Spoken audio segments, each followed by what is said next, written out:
So the future's unwritten. I don't know. So I'm going to keep steering my thoughts towards the future I want, knowing that my conditioning and my mind is kind of hardwired to go towards the unfavorable future because it wants to plan for it.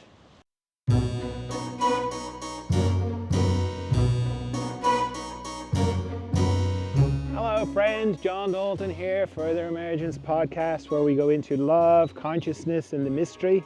And in this episode we're going into a question of love, not waiting to be perfect, and not justifying your fears. So I had a comment on the YouTube video that I made about cynicism and not taking the world seriously because you realize that everything is an illusion, and that the only thing that exists here is communication and love. And this person said, I never understood love. People keep talking about it like it's all there is. Isn't it just one of many human emotions? And to say communicate love, what is that? Do nice things for others? So, in a weird way, I can really relate to this. This feeling of people talking about something and you're like, what are they talking about? What? I don't know. It seems more than it is. So just to give you an example or tell you a little story. When I was 11, my father died of a heart attack. It wasn't completely like he had been having little small heart attacks, but nobody expected him to die.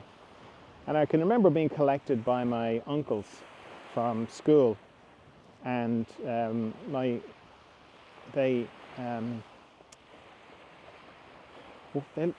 was such a strange thing to be collected by my uncles, in my school, in my classroom, that was really strange. And then,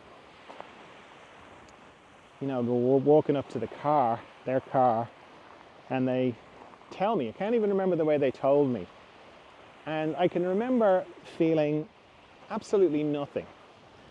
The main thing I felt was, I know this is very serious because my two uncles have come to collect me, but I don't know how I'm supposed to be here. They look upset, and I think they think I should be upset, but I don't feel upset. What's wrong with me? So I, did the thing that most people who are traumatized, I'm not traumatized by that, but traumatized by earlier things, we adapt, we mimic or match what's being said to us. So I looked very grave, and I'm sure, and then I can remember coming back to the house, and everybody was very upset, which just made it worse for me. I was just like, I think I am supposed to be upset like this too, but I'm not. What's wrong with me? And I can remember vividly coming into the sort of living room, and there was a lot of people there, a lot of people in the house, a lot of sandwiches, which is probably a very Irish thing. And across the room I could see my mother, and she was a mirage of grief and sorrow and rawness, and the feeling of like, I don't know how I'm supposed to be here was even worse.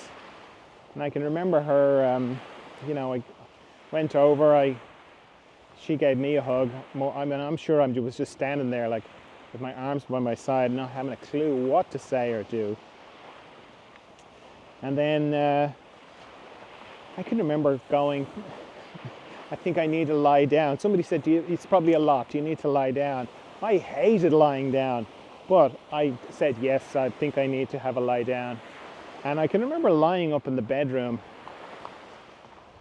I just couldn't figure it out. I knew I was supposed to feel something, but I didn't feel what everybody else was feeling. And that went on, for the next day.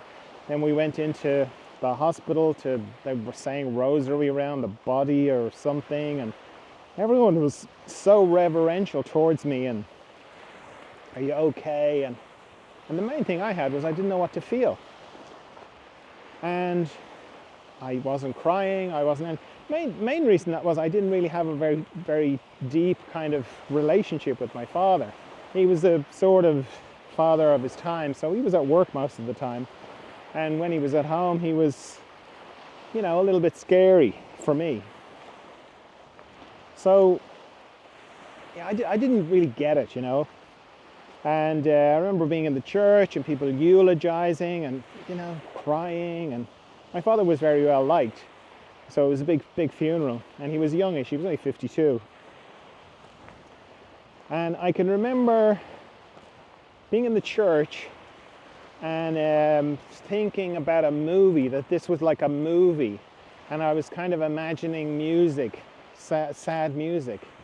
And that sparked a bit of emotion. And I was like, thank God, I'm feeling something, And I can remember getting into the big black car with my mother.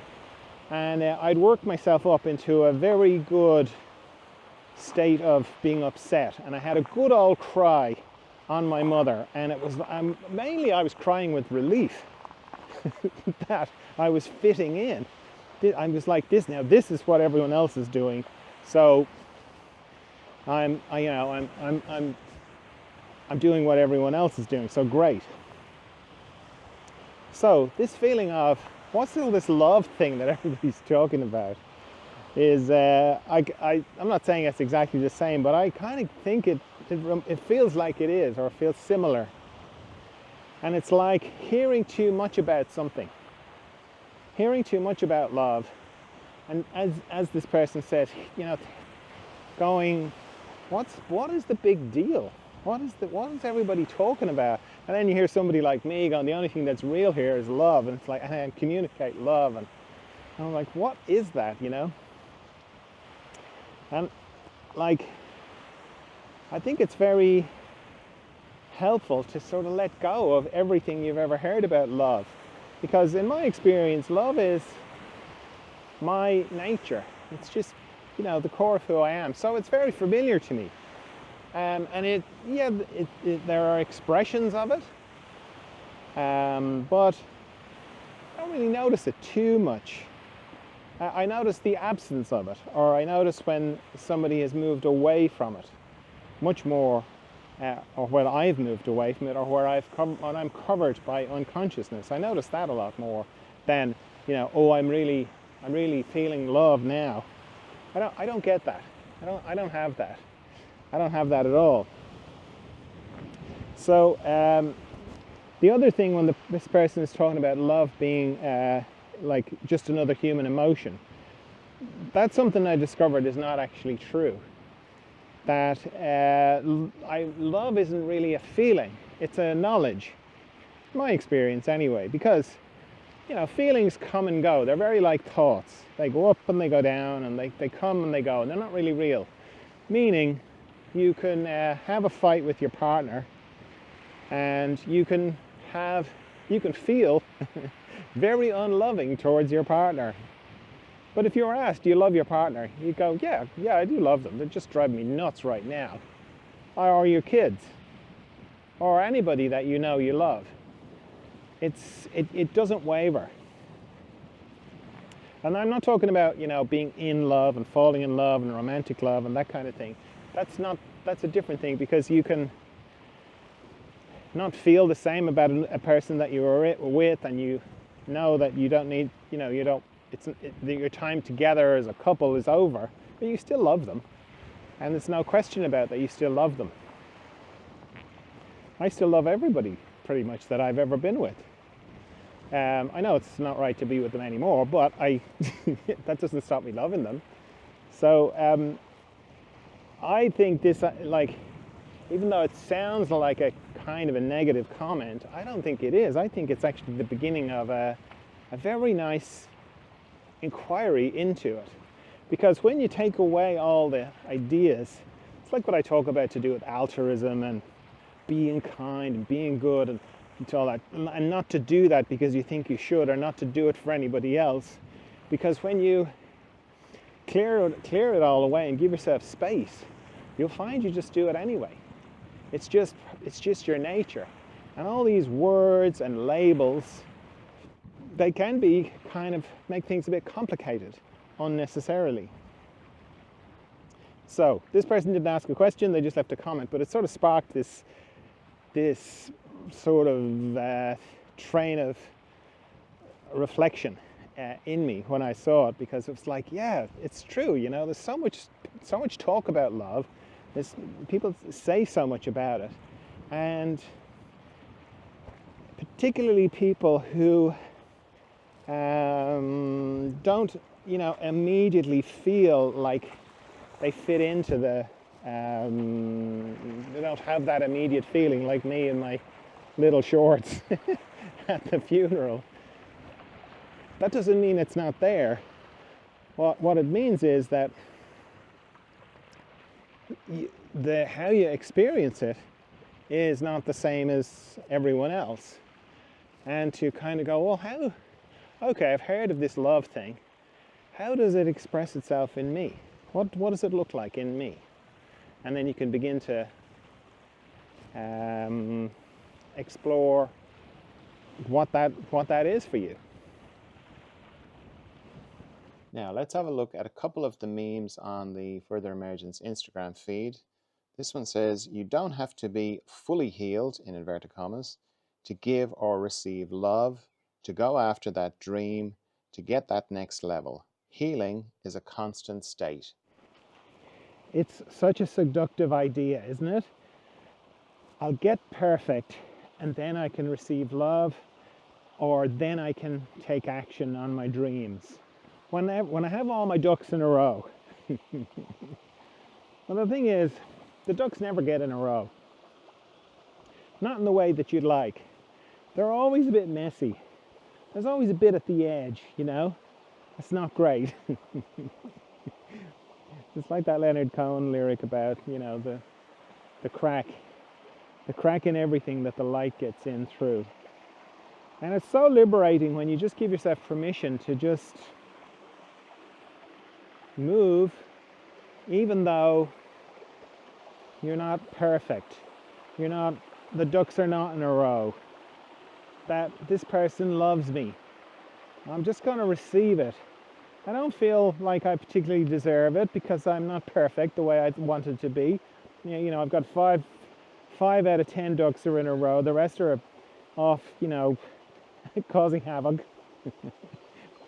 I'm just not as lovely as I thought I was trying to get everything organized before somebody decided to love me. Or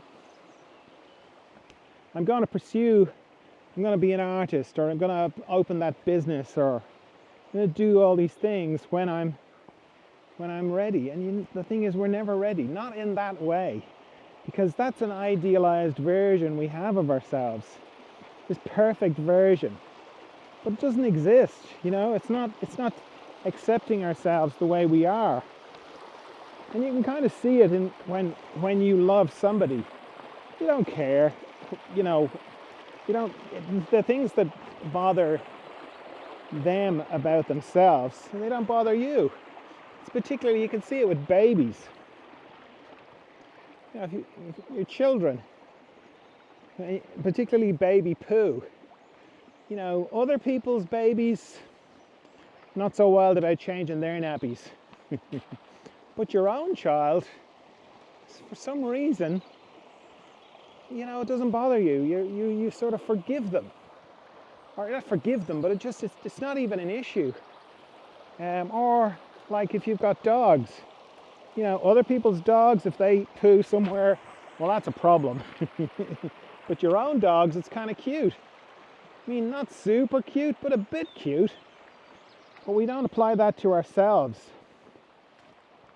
For us, we have to have everything perfect and never poo, basically.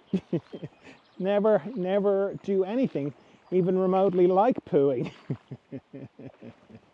I hadn't really thought about it till I'm just saying it. But that's the way we think about ourselves, because we want to cover up. We want to cover up the bits we don't like, our tummies.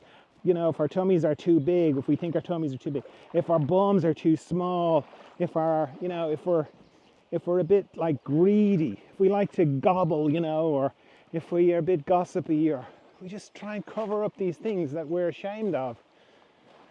We whether it's our appearance or just our personality, we think that we aren't flawed, and we're not. Or we're not. It's like everybody's flawed. You could look at it that way, because everybody's got something going on. We think we're the only ones.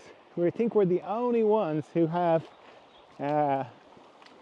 bits of us that we don't like. But the weird thing is, everybody's got something they are not wild about, and that they would like to cover up. And that you kind of think, oh, you're covering that up, but sure, that's nothing. I don't. That wouldn't bother me. But it's like it bothers them, and everybody's got it. And when you see that, you can kind of see, oh my God, we're all matching ourselves against some idealized version that's not real. And worse than that, we're postponing our life, waiting for those ducks, those errant ducks, to get in a row, and they're never going to get in a row. That's the thing. They're always going to be like this. They're always going to be off causing mayhem, or causing us embarrassment, or difficulties of some kind or another. And as soon as you kind of realize you're never going to achieve that perfect state that you thought was possible, when you kind of finally realize, oh, that's never going to happen. Once you realize that, then you're free, and you can kind of like, oh, okay, I can just be kind of me. And weirdly, when you do that, when you are finally at peace with these parts of yourself, then strangely, so is everybody else. People who were kind of commenting on, you're a bit short, you're a bit fat, you're a bit thin, you're not great at work, you're not great with relationships, whatever it was, they kind of stop. They just kind of drift into the background, because you're not giving yourself a hard time about it. So there's no energy, there's no invitation for them to give you a hard time about it. So, yeah, I encourage you to just, life is too short for wait for those errant ducks to come in a row. Love the ducks, that's all you can do. Love those crazy ducks that are off there, dry humping something over in the corner there, or tearing something there, or pooing over there. All the stuff that our errant ducks do. Love it all, and bring them with you. There's a famous, I don't know if it's famous, but it really resonated with me, this saying to do with public speaking, and that the idea with public speaking is not to get rid of the butterflies, but to get them to fly in formation. And I think that's a lovely way of thinking about it, because that idea is that you bring everything with you. You're not trying to discount or change any part of you. You want to bring it all with you, but you want to, it has to work for everything. It has to work for all parts on the inside, and you move forward in that way. And then the other one is one that I wrote, and it says, your fears are justified for as long as you justify your fears. So this is a tricky one for if you have fear about something, particularly if it's very practical and reasonable and sensible fears. Now, I'm not talking about safety stuff. That's natural, if you're thinking of doing, base jumping, and you're on the edge and it's your first time, I'm sure you'd feel a lot of fear. Or skydiving. I haven't done any of these things, but from what I can gather, and from seeing videos of people, it looks terrifying. So I'm not talking about that kind of fear. And I suppose I have to back up a little bit and kind of talk about why bother to deal with your fears. And it sort of comes down to this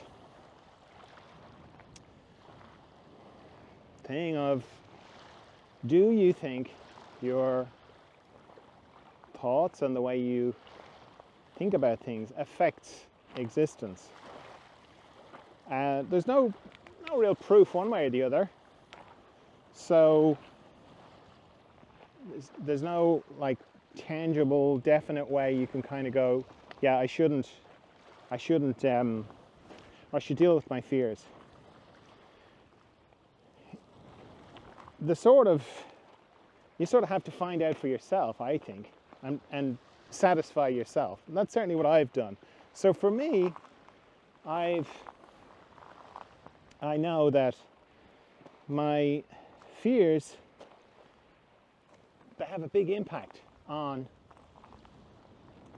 the way things are and the way things work out for me. Plus, it has an even bigger impact on the way I feel. So for me, it's very worthwhile dealing with my fears because they have a direct impact on my reality. Not in a feeling way, but also in a practical way. And that's one of the reasons why I'm interested in manifestation. Not the kind of hippy-dippy kind of manifestation, the practical, I want to manifest a certain amount of money, and I use money because it's really tangible and I can't kind of swivel around it. I either do it or I don't. There's no way I could kind of go, well, I feel a lot better about money if my bank balance is not going up, or if I don't manifest what I intended to manifest. It doesn't matter. So I like it for that, because it's a way of seeing how I can influence existence, my reality, and I can change it. And that's very helpful. I think it's a very helpful skill. So for me, my fears are not just kind of out there. It's very important for me to deal with them. And that's where this idea comes from of your fears are justified for as long as you justify your fears. So for as long as you rationalize and go, yes, I have a good reason for being afraid about this, then that will be true. You will have a good reason. Or I do anyway, in my experience. I don't know about you. I just know about me. And in my experience, I can remember justifying fears, and the fears were justified. And then as soon as I stopped justifying the fears, then they were no longer justified, meaning it changed. And I can see it very clearly when I talk to other people who maybe have the same fears I used to have. And they'll go, oh, you want to be careful about that now, And I have seen myself waltz through, that conjures up a lovely mental image. I mean, go through things that in the past that would have been very difficult for me to go through. And I've gone through them without any problems. Nothing's happened, and it's all been good. Now, you could say, oh, well, that was just a fluke. That was just odds. And yeah, you could be right. But what I have found is that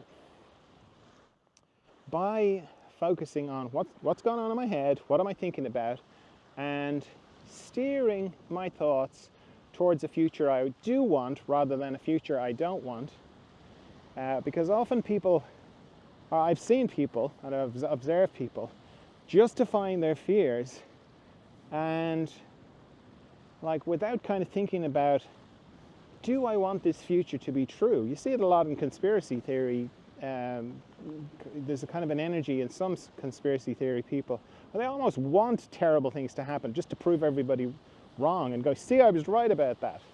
It's like, yeah, but is that the future you want? Is that really the future you want? Of course they don't. Everybody wants things to go well. Nobody wants bad things to happen. So I found that through steering my thoughts towards the future I want, the future that I want ends up happening way more than it should, way more than 50-50. You know, I mean, depending on what it is that I want and what's going on inside me, but it happens way more often than it should. So for me, it's a no-brainer. It's a no question. And when I hear myself justifying my fears, that's when I have to sort of gently start deconstructing them for myself and kind of going, there are many possibilities. There are many, many possibilities. And this fear is just one of them. And yes, it might happen. Of course it might happen. But so might all the other possibilities. So the future's unwritten. I don't know. So I'm going to keep steering my thoughts towards the future I want, knowing that my conditioning and my mind is kind of hardwired to go towards the unfavorable future because it wants to plan for it, which sounds like it's a protection mechanism, but it's not really. Because if you think about all things that have happened to you in your life, the most shocking and awful things, you had no plan for them, and you got through, and you'll get through anything else that happens. You'll figure it out. Or you won't, you know, that's a possibility for you. So I keep steering my mind back to the future I want, thanking it, but going, yeah, I've come to realize that thinking about the future I don't want brings it closer. So I'm going to think about the future I do want, and my intention is that it will bring it closer too. All right, that's all I have for you this time. I trust you're well. I trust you're of good cheer. I'll talk to you again soon. Bye.